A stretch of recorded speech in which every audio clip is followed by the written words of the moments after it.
Gjykata Federale në New York rrëzoi vendimin e administratës Trump që bllokonte vizat e emigrimit për Shqipërinë dhe 74 vende të tjera. Gjykatja Janet Vargas e shpalli këtë masë plotësisht të jashtëligjshme.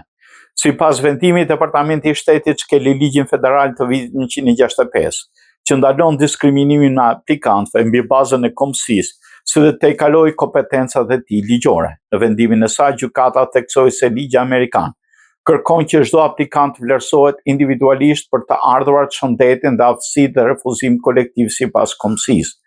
Në muajin janar, Washingtoni vendosi të pezullojë pa fatënien e vizave të migrimit ato familjarë dhe të punës me arsyetimin se emigrantët nga këto vende mund të bëheshin barrë për skemat e ndihmës sociale në SBA. Kjo mas prekte pothuajse 40% të vendeve të botës, përfshirë dhe vende si Brazili, Kolombia, Egjipti, Somalia dhe Rusia, mes kësaj liste ishte dhe Shqipëria. Bëhet fjalë për vizat e përhershme që çojnë në leje qëndrimi, siç është bashkimi familjar apo vizat e punës. Ndërkohë nuk u prekën vizat e përkohshme, jo emigrues, ato studentore dhe ato për turizëm.